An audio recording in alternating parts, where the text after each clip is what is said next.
Assalamualaikum warahmatullahi wabarakatuh. Alhamdulillah wassalatu wassalamu ala sayyidina Muhammad Rasulillah wa ala alihi wa sahbihi wa walah amma ba'du.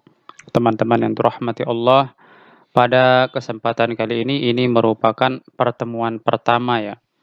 Untuk episode yang pertama, kita akan membahas satu kitab dengan judul Qawaidul Lughah Al-Arabiyah, yang artinya kaidah-kaidah bahasa Arab.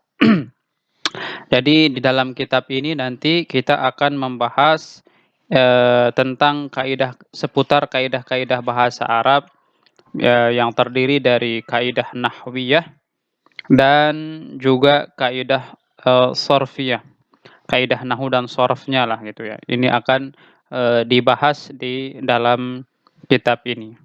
Kemudian isi kitab ini juga nanti akan membahas tentang ilmu balaghah ya, tapi pengantarnya saja ya, pengantar ilmu balaghah, dan juga akan membahas tentang ilmu ma'ani. Jadi yang berkaitan dengan bahasa Arab secara ringkas akan dibahas di dalam kitab ini. Nah, mudah-mudahan kita diberikan keistiqomahan dalam membahas kitab ini. Jumlah halamannya di sini kalau di PDF-nya ini ada sekitar 201 halaman ya. 201 halaman, dan kita akan coba di pertemuan pertama ini mulai dengan muqaddimahnya, itu ada di halaman 6 ya. Saya sangat menyarankan buat teman-teman, walaupun ini adalah pembahasannya 10 menit saja atau bahkan mungkin kurang dari 10 menit ya, tapi sangat saya harapkan teman-teman ketika menonton video ini itu mencatat ya, atau membawa semacam buku-buku kecil lah gitu untuk meringkas hasil dari yang teman-teman tonton dari video ini. Baiklah, kita akan mulai sedikit saja. Hari ini kita akan bahas tentang apa itu nahu dan apa itu kalimah serta murakkab. Ya, kurang lebih ini saja yang tampil di layar itu yang akan kita baca dan kita bahas sedikit ya. Bismillahirrahmanirrahim. Muqaddimatun, pendahuluan atau muqaddimah. An-nahwu was-sarfu, nahu dan sorof. Nah, ini nahu sorof ini adalah ilmu alat di dalam bahasa Arab yang biasanya perlu untuk dipahami oleh para pembelajar supaya bisa membaca kitab yang tidak berbaris, atau istilahnya kitab gundul atau kitab kuning ya. Kita mulai dari definisi an-nahwu. An-nahwu, nahwu itu adalah qawaidu yu'rafu biha siyagul kalimatil arabiyyati wa ahwaluha hina ifradiha wa hina tarkibiha. Jadi yang namanya ilmu nahwu itu adalah kaidah-kaidah yang diketahui dengan kaidah-kaidah itu ya. Apa yang diketahui? Siyagul kalimati, yaitu kita bisa mengetahui bentuk-bentuk kata. Al-arabiyati, bentuk-bentuk kata bahasa Arab. Wa ahwaluha, dan keadaannya. Ya, keadaan dari bentuk kata itu. Hina ifradiha, ketika kata itu mufrad atau sendirian.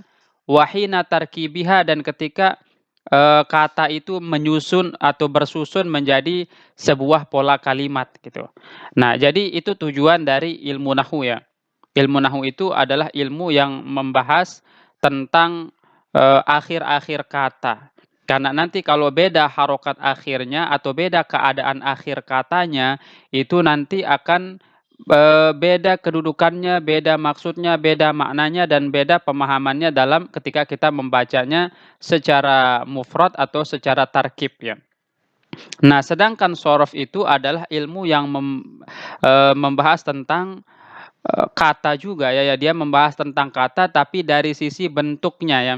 Dari sisi bentuknya, bagaimana perubahannya dari satu contoh kepada contoh-contoh yang lain untuk mendatangkan arti yang lain. Nah, jadi sorof ini adalah ilmu yang mengubah kata-kata dengan tujuan atau maksud tertentu ya, untuk mendapatkan makna tertentu. Itu yang namanya ilmu shorof. Sehingga nahwu dan shorof ini dua-duanya sangat penting ya. Kalau kita ibaratkan nahwu ini seperti bapaknya ilmu, sedangkan shorof ini adalah ibunya yang tidak bisa dipisahkan. Oke, selanjutnya.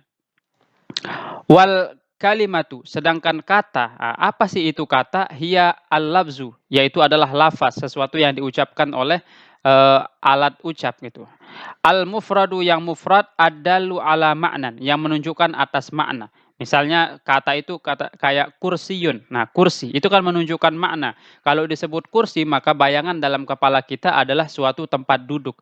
Kalau disebut baitun, maka bayangan dalam kepala kita adalah sebuah tempat tinggal gitu. Jadi setiap kata itu memiliki makna pada dirinya sendiri. Wal murakkabu, sedangkan murakkab, al mufidu faidatan yahsunu sukutu 'alaiha, yaitu adalah suatu kalimat yang dapat dimengerti gitu ya, sehingga orang tidak perlu bertanya lagi tentangnya. Yusamma kalaman. Nah, kadang-kadang dia dinamakan kalam, wa jumlatan, atau dinamakan jumlah. Jadi murakkab itu adalah kata-kata yang disusun sehingga memberikan makna secara utuh. Biasanya dia itu disebut kalam atau disebut dengan jumlah atau kalimat.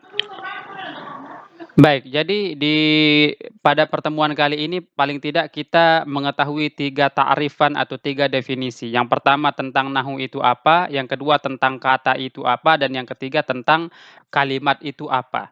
Jadi kita tahu dulu nih, yang mau kita bahas ke depannya itu apa. Yang mau kita bahas ke depannya itu adalah ilmu nahwu dan shorof, yaitu ilmu yang berbicara tentang bentuk-bentuk kata dan keadaan dari kata itu. Gitu. Yang ketika dia mufrad atau ketika dia bersusun menjadi kalimat.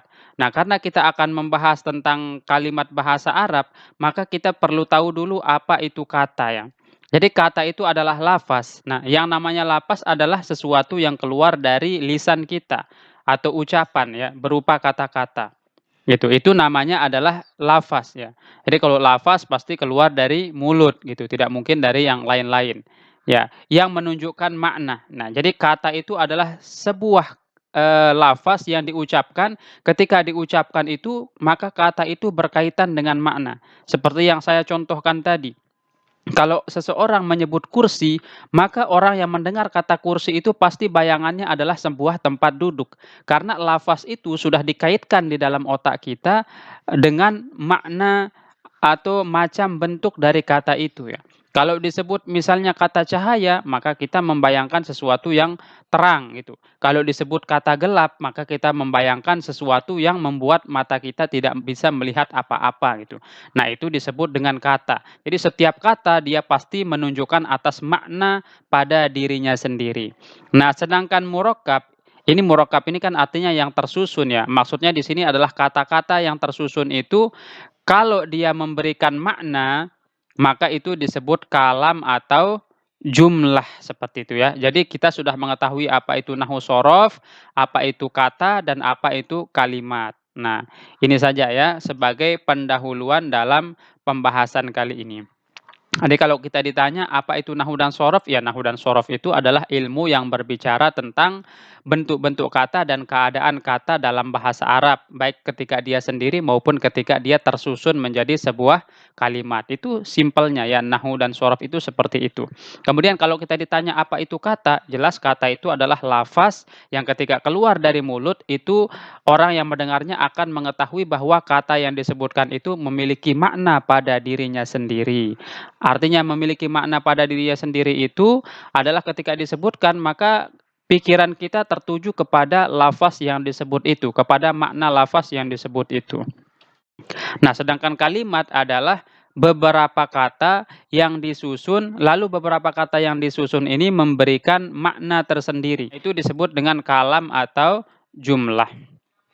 Nah, begitu ya teman-teman, mudah-mudahan ini penjelasannya yang kayak gini ke depannya ya, ringkas-ringkas dan tolong dicatat poin-poin pentingnya saja ya, supaya kita bisa mengetahui apa namanya, inti dari pembahasannya. Mudah-mudahan pembahasan ringkas kali ini dapat memberikan pemahaman dan mudah-mudahan ilmu kita berkah. Wabillahi taufiq wal hidayah. Wassalamualaikum warahmatullahi wabarakatuh.